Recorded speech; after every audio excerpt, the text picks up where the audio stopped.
Alright, what's going on everybody? Zombies here again, and today we're back with another Marvel Snap video. So today we're taking a look at Howard the Duck, tonight's new card.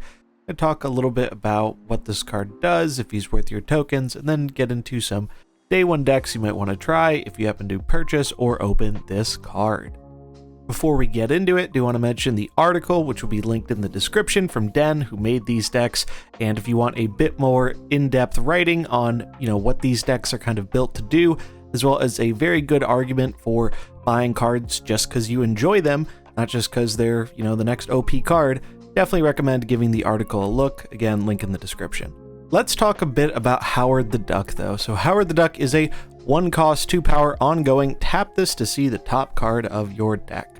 If you have any Magic the Gathering background, like me, you might have gotten a little confused when you saw this, or at least how it was worded, as tap has a very different meaning in that game, but all it means is you're going to actually just tap Howard, and then you'll be able to see what the top card of your deck is.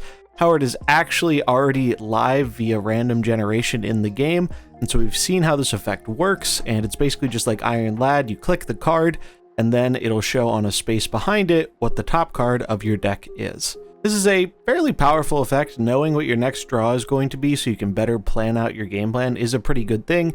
And obviously there is synergy with the other recently released card, Iron Lad. We talked a little bit about this in the Iron Lad Day 1 deck video, but this is kind of a prime example of one of the things I think Snap struggles with a bit when introducing new cards that synergize with each other. Is it's hard to justify ponying up the 12,000 tokens you need to get both these cards, which are clearly designed to interact with each other. While you don't necessarily need Iron Lad to have some fun with Howard the Duck, there really aren't much in terms of decks that utilize this effect in a specific way outside of Iron Lad and Jubilee, where you're getting something a little bit bonus than just knowing what you're drawing next turn. It allows you to play your cards better, and so when you don't have access to one of the two cards that this benefits from, definitely becomes a bit less appealing of a card. While Iron Lad is finding his home in a decent amount of decks, he really isn't standing out as this crazy broken card that many people thought he was going to be.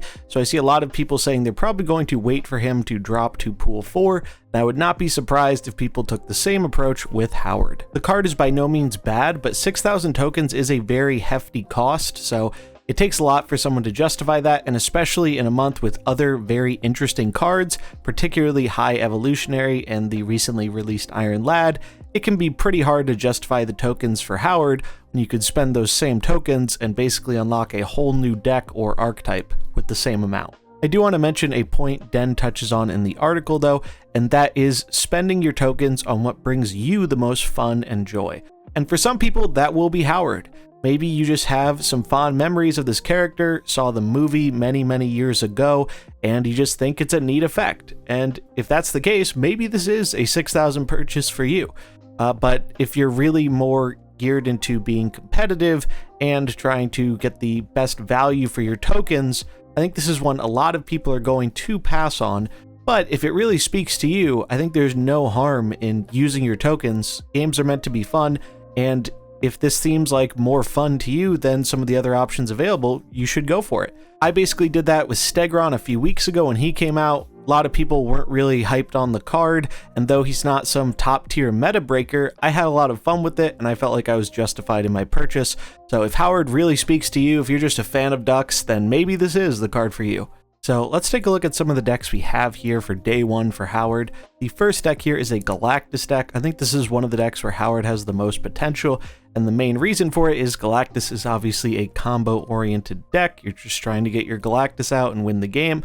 So Howard the Duck kind of helps you be a bit more consistent with that, not only knowing, hey, am I going to draw my Electro, my Wave, my Galactus on time, but with the Iron Lad synergy, if we don't get our Galactus, we can see, hey, what's the top card of my deck? Oh, it's Galactus. I can just use Iron Lad instead, and it'll all work out.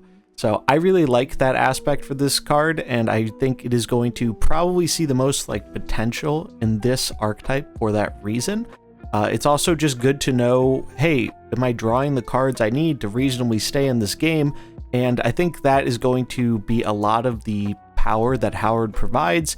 Think of him a little bit like Kang, where he is kind of just helping you maximize your cube rate so you know when you might want to retreat early if the opponent's snapping, or maybe you're able to get off a more comfortable snap earlier on than you would otherwise.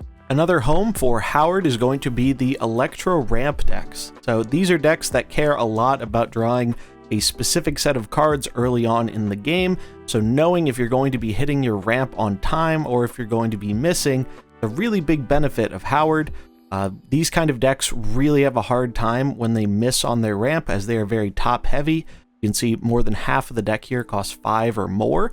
So being able to know, hey, I missed out on my ramp, this might not be a game worth staying in, definitely seems like a pretty valuable piece of information for this style of deck. Another direction you could go with this is a more ongoing focused route. So we still are using our Electro and our Wave as ramp. However, different set of things we're ramping into here. We have the newly buffed Orca. We have a lot of ongoing synergy, which justifies the Spectrum. Obviously good with Howard as well, bumping him up to a 1/4. And very reminiscent of the old school ongoing Destroyer stuff. Obviously a bit more of a ramp focused list than pure ongoing, but I think that's probably the direction you want to be trending in right now, as the Orca decks have actually been doing pretty well in this style of shell, and Howard enabling you to know when you're having your ramp and when you're missing on it probably can help your cube rate quite a bit for this style of deck. If you like ongoing style decks but aren't really trying to ramp tall, you can go wide with a Thanos ongoing deck here. A pretty standard Thanos ongoing deck, though we do have a lot of powerful stuff in the 5-drop slot here with Iron Man, Blue Marvel, Professor X, and Claw. Spectrum making an appearance again because the vast majority of our deck here is ongoing. Pretty much every card in it except for Thanos and the other stones, barring the Soul Stone and the Power Stone. But I like the design of this quite a bit. I've always been a fan of the Thanos Zoo style decks, and I think they're kind of underrated, and Howard makes a lot of sense in this style of list, as it gives us another cheap 1-drop that we can buff up with Spectrum. I wouldn't be surprised if we saw people experimenting with Iron Lad and builds like this as well, as definitely has that nice synergy with Howard, and there are some big targets that we can hit in this style of deck. And the last deck we have here is a Thor Lockjaw deck. So this is one I feel has kind of fallen by the wayside in terms of popularity, even though it's still a really powerful deck. I think the weakest thing about the deck right now is you are a little soft to Shang-Chi, which is still very popular. But in terms of just raw power output, there really isn't a whole lot out there that's able to just cheat out quite as much power as Lockjaw decks, even after the change. I think the Thor version is a bit underrated right now. Thanos is still popular with a lot of people, but has a bigger downside due to all the Darkhawk running around. And you don't have to worry about missing on pulling a small stone, because most of the stuff in this deck is going to be pretty big. Howard provides some utility in this deck, as he lets us map out our game plan a bit more efficiently. And on top of that, he's not a bad thing to drop into Lockjaw himself.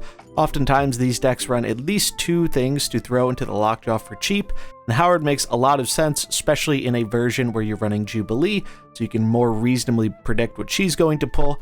Howard can also provide some useful information in terms of the Thor package, where he can give you a heads up on if you're drawing your Mjolnir, or if you're going to have to rely on Jane to do that for you. The 1-drop slot in this deck has always been fairly flexible, so no surprise to me that Howard will definitely see some experimentation here. But that is going to wrap it up for our day 1 decks for Howard the Duck. Again, if you want more information on some of these decks, what they're trying to do, as well as if Howard is the right card for you, definitely suggest checking out the article by Den, link in the description. And if you enjoy this style of content, let me know in the comments what you're thinking about Howard. Are you going to get him? Are you going to pass on him?